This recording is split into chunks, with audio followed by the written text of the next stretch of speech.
Hi Kirsty, I'm just going live for the first time on a PC, which is a rather different setup. So yeah, it all looks rather bizarre. I think I can make this bigger. Oh, that's better.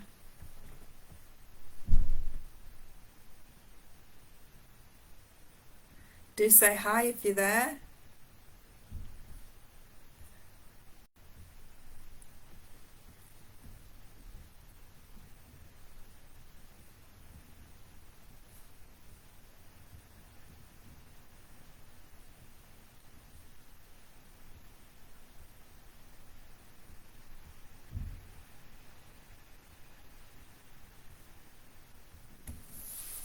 Hi Holly. Hi Michelle. Hi Lisa. There we go. I'm all ready.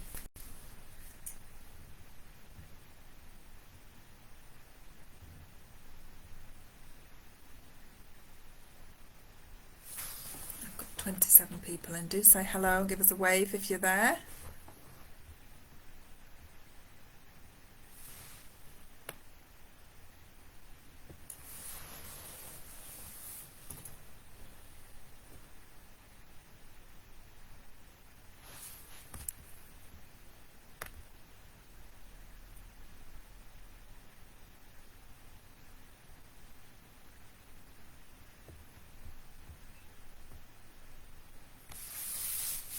Right, I'm going to get started because I've got a busy evening ahead of me.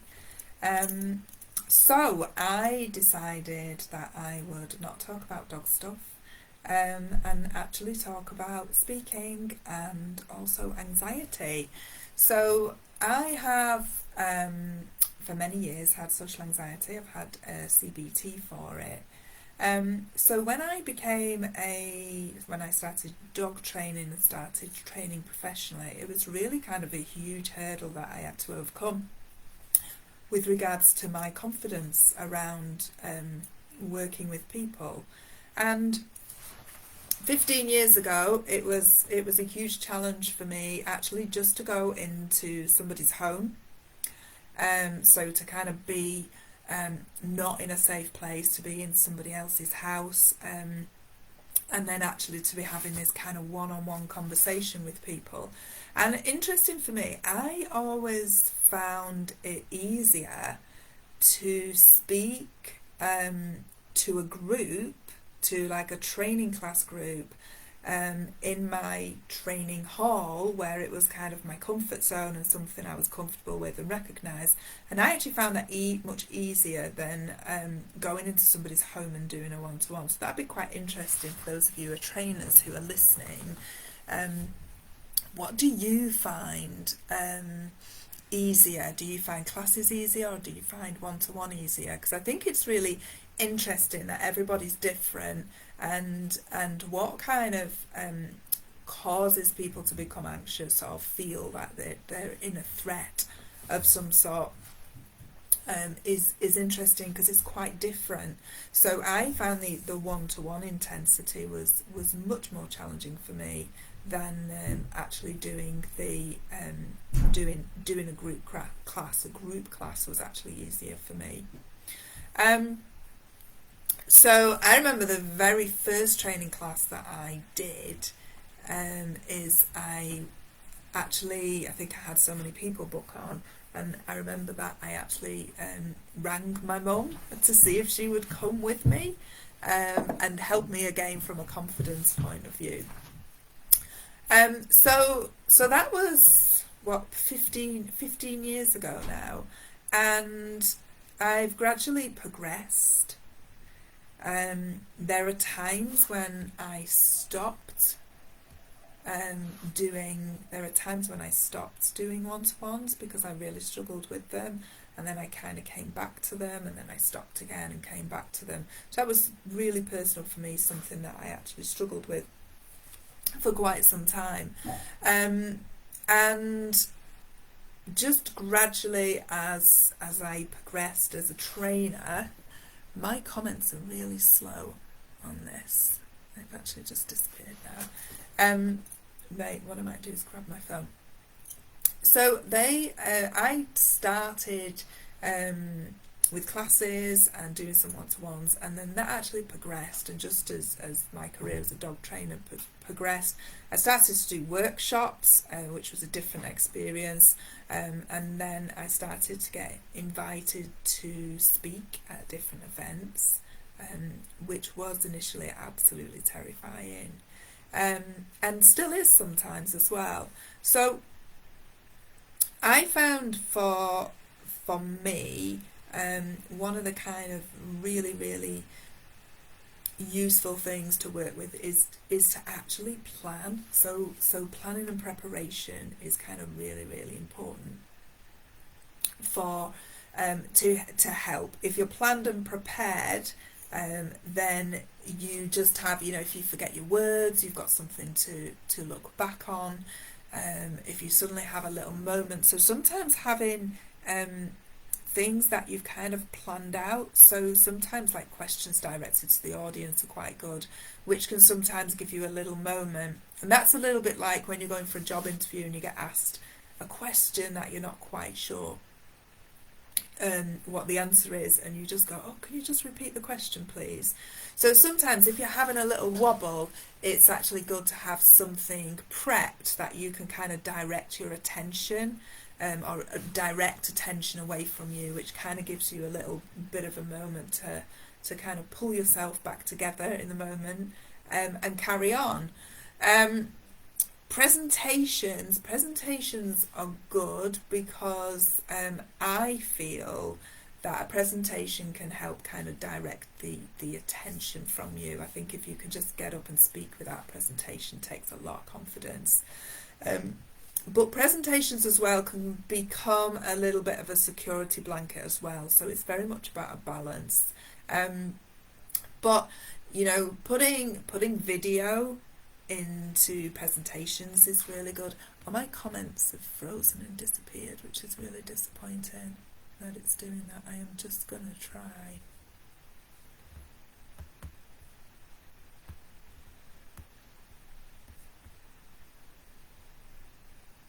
And sort out my comments, because I cannot see anything at all, which is really rubbish.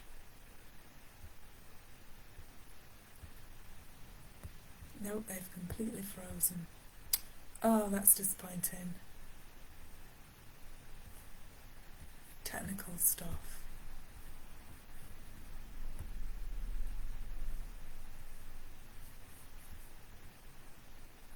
I'm just gonna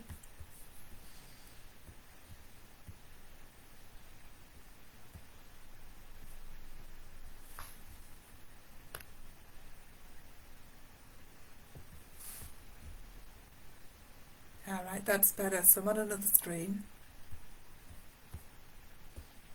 Oh, my comments have frozen. Right. We shall technically adapt to this.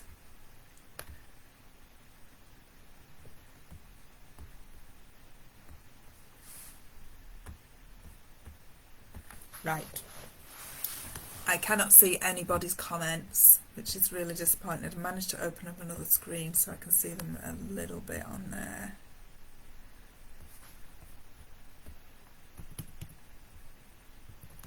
And there's 47 comments.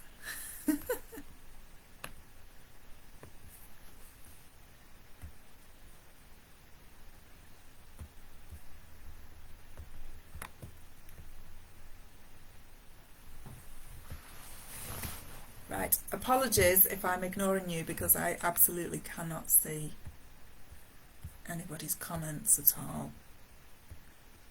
I will have to answer afterwards.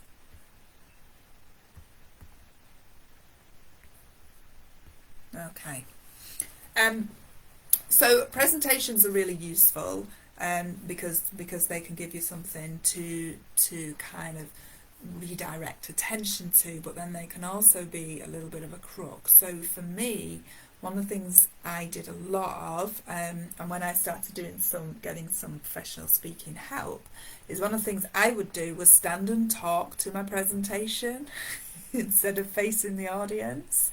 So one of the things I had to learn to do was actually learn my presentation, so I wasn't dependent upon standing and reading out from my presentation. And one of the things that I do now is I actually just put pictures up with no text. So I can, and the pictures just prompt me and remind me for what I'm doing as well. So it just helps a little bit with regards to kind of stopping yourself from doing that. But a lot of that's about awareness as well. For me, if you plan and prepare, it'd be really interesting to know. I'm really annoyed about these comments. What kind of worries and concerns people have. I'm going to try and bring them up on another screen. I've left my bloody phone downstairs as well. I can't even see them on there.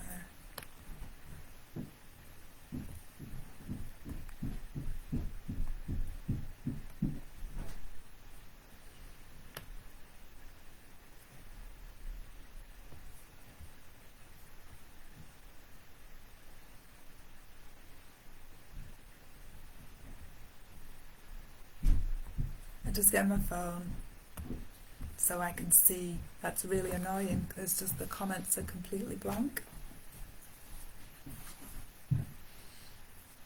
Otherwise I'm just speaking to myself. Here we go. So adapting technically when things go wrong, that happens too. Interesting for me, I did a presentation for Nosy Barker. I think it was my Stop Come Click, and I'm just going to try and find this live. Right, there we go. Right, I can see comments now on my phone. So right, let's have a look here. One-to-one easier for me. Classes scare me. Interesting. Classes and public speaking used to fear me to death. One-to-one much easier. Danielle Beck says, I really enjoy groups, it's less emotionally demanding. Michelle says, when I first started, I found classes way more easy than one-to-one. Don't mind too much as long as I'm well prepared. Preparation is really key. Find it easy to stand on landing with prisoners, everyone shouting them and doing classes. Working in retail, I could talk to anyone out of the shop. In social gatherings, I struggle. Dean says, to me at least, when you start out, there is a difference between social pressure, number of beady eyes on you, and performance pressure. Can you teach the dogs? I find talking dog stuff at big events easier than doing one-to-ones. But I'm weird, admittedly. So yeah, I think, and I think that's really individual, because I think that's how you perceive social settings and how that impacts you as well. So I think for me, it's always about, you know, we're always kind of taught to push ourselves and get outside of our comfort zone. And I think it's really important that we do push ourselves and get outside of our comfort zone. But I also think it's important that we step back into our comfort zone and we actually give ourselves time to rest and recuperate. So for me, if I've done a weekend workshop, I absolutely have to make sure that I have the following week off work, because it absolutely drains me, and I do need a lot of time to recover as well. So I always say to people, you know, if you're stepping outside of your comfort zone and doing something that's challenging, absolutely make sure that you've got time to rest afterwards. Time before, make sure you've got loads of time to plan. So you've got stuff, preparation, and think about the detail as well. So think about how you want to present. So think about what you're confident in presenting. So what Dean was saying there is really important. So what I would always have is I do like to demo with my dogs. I'm a real practical, hands-on person. So whenever I've done workshops, I'll normally have a demo dog and I'll have a dog to demo. But sometimes I'll be there, and if I'm losing my confidence or I can feel my anxiety kicking in, then I will always have video. So I'll have a presentation. I'll always have video. So if I feel that I'm losing my confidence, I can, my anxiety is kicking in, I've got these options to kind of adapt and change and move what I do. And I found that was really, really supportive. I found having a real clear way of opening up how you're going to present, and sometimes that might even be doing introductions. So asking everyone to do introductions is really good, because it just kind of like takes the pressure off you. You're just like, I'm going to get you lot to speak first, before I do anything. And you know, that again is like, you know, if you're an anxious person, you're in the audience and you're like, oh no, I've got to do an introduction. But there are ways that you can plan how you're going to present, so it supports what you're comfortable with, and what you find useful. I think lots of preparation beforehand as well. So meditation is really good. I'm just checking, just refreshing these comments, because they all come up in daft orders, don't they? So preparation, I find meditation is really good. Making sure that you drink lots of fluid, so you're really well hydrated, because if your anxiety kicks in, you're going to end up with a dry mouth and so on. So making sure you've got plenty of water as well. I'm okay, I can drink a brew now while I'm in front of an audience. So I went through a stage, I remember I did the Training and Behaviour Society. I did their conference, which was 180 people. That was quite terrifying. And I remember that I was about to come on, and I'd left my bottled water in my room, and my friend Sean was at the table with me, and I was like, oh my god, I forgot my bottled water. And I remember that Sean poured me a glass of water, and he was like, here, just take this on stage. And I was like, there is no way that I am going to be able to pick a glass of water up, get it to my mouth and drink it while there's 180 people in front of me. I was like, I'm just going to have to do that. So another thing for me as well, so this was kind of personal to me, was that bottled water was okay, because I knew that my hands wouldn't shake and I wouldn't spill it all over myself. And you know, when you have anxiety, these are all the ridiculous things that go through your mind. Mike's at home and to the rescue. People turn into a mass. So some trainers are going to find it difficult teaching in person again after teaching online. I think people will. I think if that impacts you, then I think it's definitely going to be a challenge when we return back to face as well. Definitely, it's going to take time to adjust. So I always plan and prepare. When I did the Animal Training and Behaviour Society, I remember that I went into my room and I stuck my calm app on, and I did 7 days of anxiety in an hour before the day before I did that, to help as well. So plan and preparation, breathing is good, making sure you're hydrated, planning and preparing. And just thinking about what support you can have when you present. So I did a workshop for Nosy Barker down in Essex. I don't know whether anybody was there. And we set off, had my presentation, I was all ready to go, and the projector broke. And I remember that Kim was frantically trying to get this projector to work, and it was broke. I was like, this isn't going to happen. And I was stood there, and I was like, I've got like all these people in front of me who were starting to look a little bit like tetchy about the fact that they'd come and paid for this event, and we were faffing around with technology that wasn't working. And I was like, oh, this isn't good. And I just thought it's important, you know, these people have all come. So what I did was I just went, it's fine. I don't need my 2 days worth of presentation stuff. I've got some printed handout notes here. And I did that workshop without, just trying to read these comments so I'm not ignoring everybody. Zoe says she was there, you rocked it.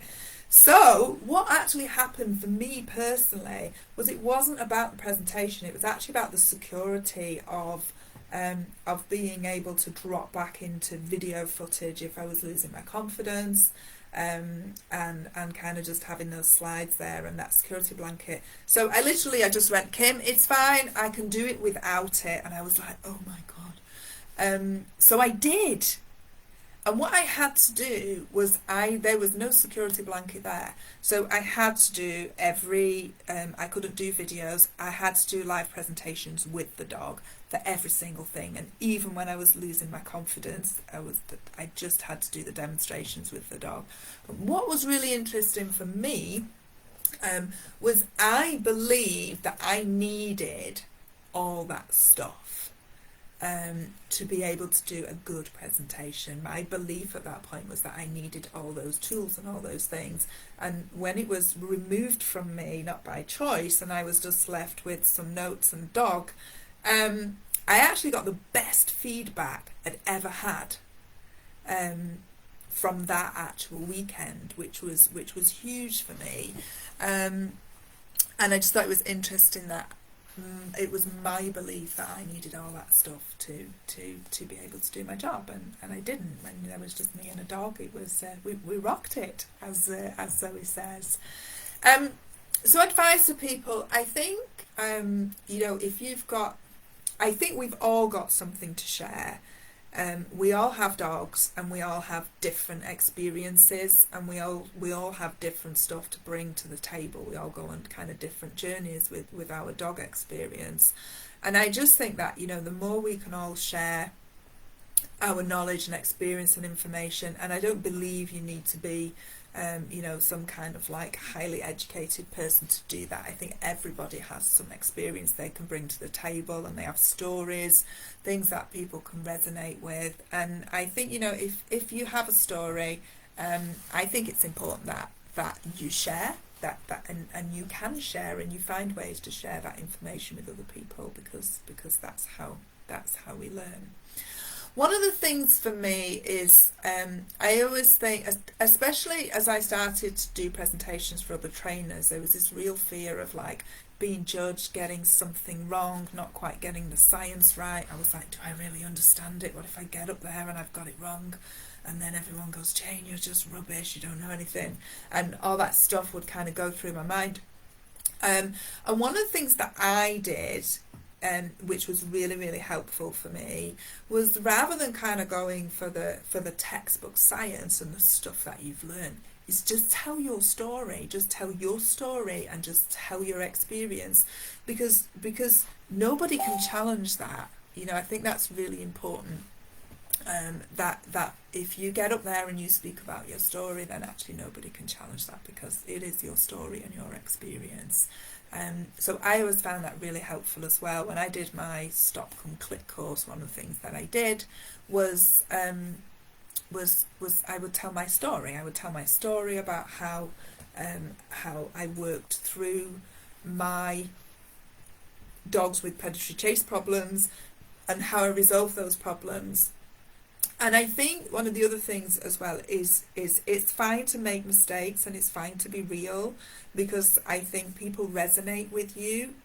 And it's always a lot about, if we're giving advice to people, one of the things we want to do is we don't want to become this like superhuman dog trainer that's like really amazing at everything, because that can make people think that they're like, I can never be that. I'm like, you're this amazing dog trainer who can do great stuff, and I'll never be able to do that. So for me, I think it's really important that we keep things real, and we're open about the fact that we make mistakes, we don't always get it perfect, because that enables people, the people that you speak to believe that they can achieve the same things. And that's what it's all about. If they don't believe they can help their dog, then they're not going to help their dog.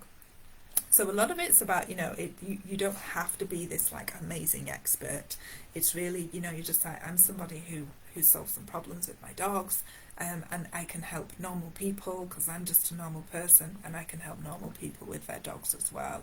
So, it's really just about, you know, your audience are there just to kind of they're there to soak up your knowledge, and it's kind of cool for us to share that. Planning, preparation, making sure you rest afterwards, setting whatever you're going to do out so you're comfortable, and you can do things gradually. And one of the things I wanted to finish off with is I think I'm just checking comments again. They're all like in this higgledy-piggledy order on my phone. Make sure I've not missed any. That's all I can just see. So is this the last one? There's loads.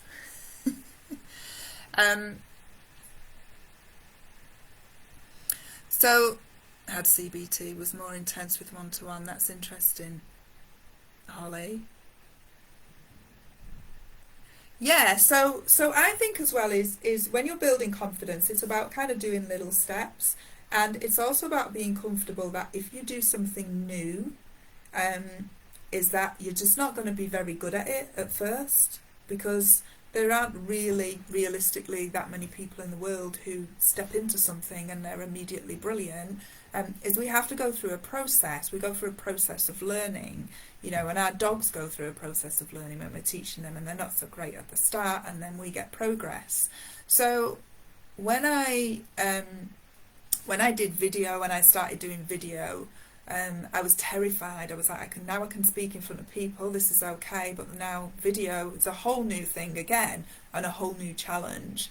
And one of the things I did with that was I practiced doing video from a just messing about on my phone, just doing daft videos and deleting them so nobody's seen them, and then I got brave and started posting them on my Facebook page, on my personal page, and with my friends, and then I kind of progressed from there. And I was wanting to do some online video, and then when I practiced videoing just me, and then what I did was I started to move into then having somebody film me, and that was another whole new experience as well. And I would be like, I have no idea what I'm going to say, and I would forget my words, because again that was different as well. So one of the things I would say is really important is you know, get yourself out there and do it, and do it in little steps. Make sure you have lots of rest when you have stepped out of your comfort zone, because it is exhausting. You need time to recover. And one of the other things is it's okay to like not be brilliant at something the first time you do it, and the only way you'll get good at it is if you keep doing it.